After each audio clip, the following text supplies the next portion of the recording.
La colère de Carthalos.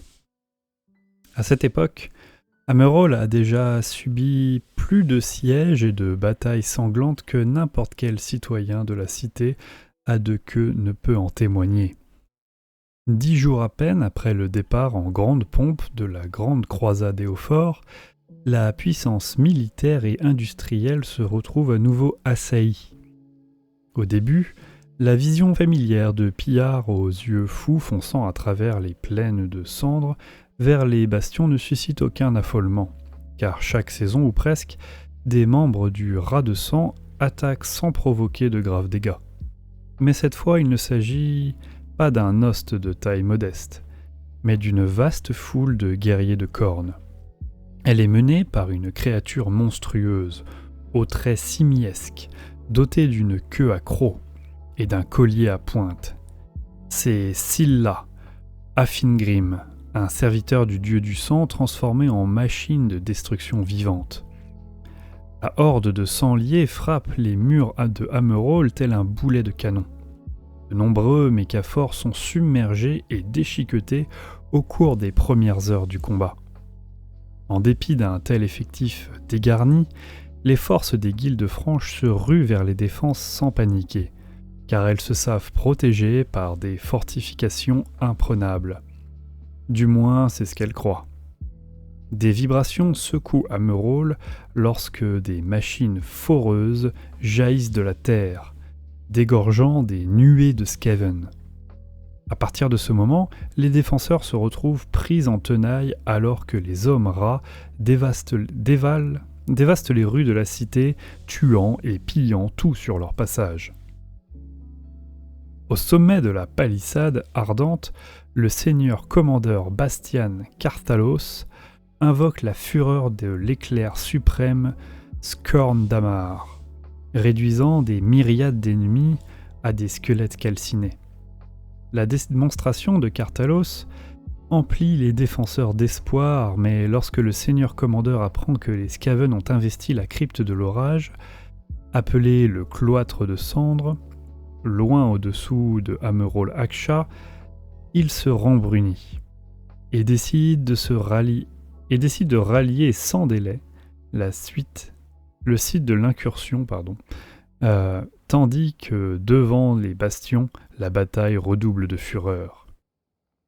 L'arrivée de renforts commandés par la première maréchale Vedra arrive à un moment crucial de la bataille.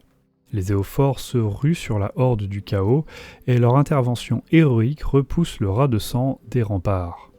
Mais l'host de Scylla, Afingrim, s'élance à nouveau, son attaque coïncidant avec une nouvelle vague d'infiltration Skaven.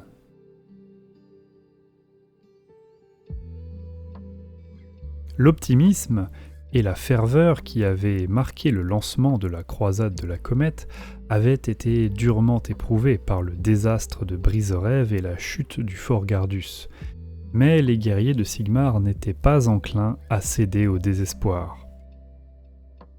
Après la mort de Malkorn, le contrôle de l'expédition akshienne échoua entre les mains de la pontifex Zenestra. Le trajet de la croisade les emmènerait vers les rives de la mer du sang cardiaque, à travers des territoires gouvernés par les tribus du chaos cannibales et les adeptes du dieu du sang, les ennemis jurés de tous les habitants du vaste Aride. Inévitablement, une bataille éclaterait, alors que le conflit contre le roi des Trogoths avait déjà vidé les stocks de ronge-doigts et coûté la vie à de nombreux Éophores. À moins que Zenestra puisse mener son peuple jusqu'à une sorte de sanctuaire dans les jours à venir, leur réserve atteindrait bientôt des niveaux critiques. Cependant, la pontifex ne vacilla pas. Son visage ne trahirait aucune indécision. Tout se déciderait au moment où la grande roue tournerait. Si la chute de Fort Gardus fut un coup terrible, les croisés guiranites n'avaient pas été aussi meurtris par la bataille que ces gardiens des chevaliers sanctifiés. Le sort du fort de l'orage ne laissait pas d'autre choix à la maréchale Thoriane que d'avancer en direction du Goulot, l'isthme marquant la prochaine destination de la croisade. Ils étaient accompagnés d'un petit nombre de chevaliers sanctifiés, des survivants de l'assaut du roi Brode, chargés de mener les réfugiés de Fort Gardus à l'abri. De Driga à Madreth, il n'y avait aucun signe.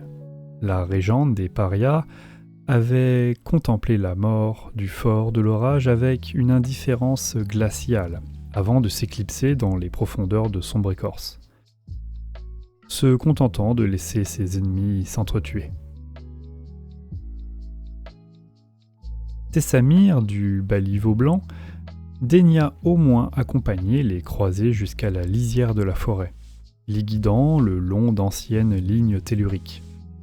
Thoriane ignora les marmonnements de ses officiers.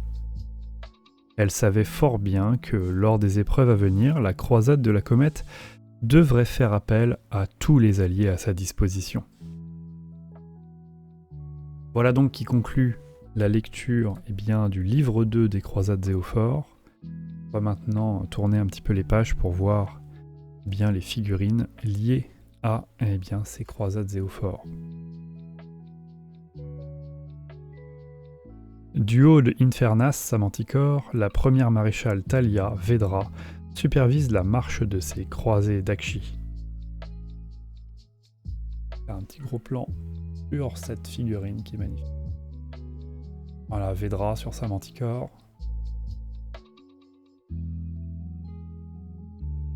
Ensuite, on a le roi Trogoth.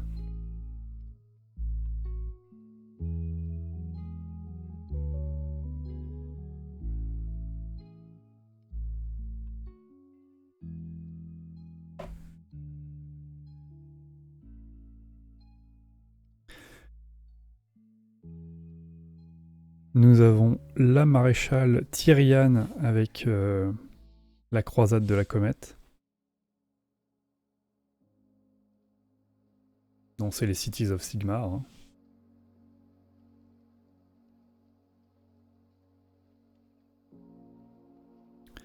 Donc la ruée de gueule qui crogne, avec les orques.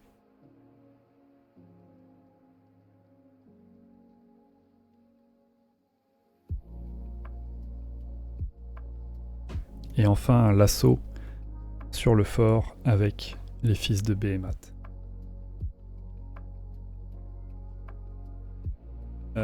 Allez, fais ta mise au point. C'est difficile la mise au point.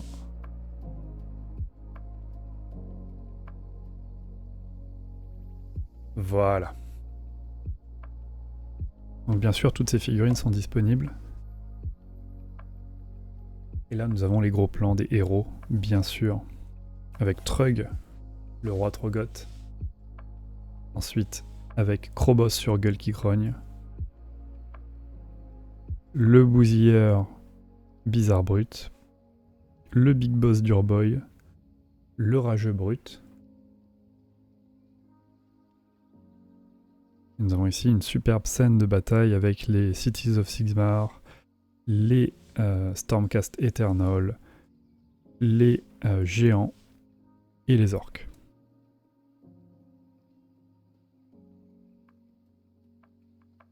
Et voilà, ensuite c'est les règles. Donc on s'arrête là pour la lecture de ce livre de Le règne de la brute, et on se retrouve demain pour la suite, c'est-à-dire le début du livre 3.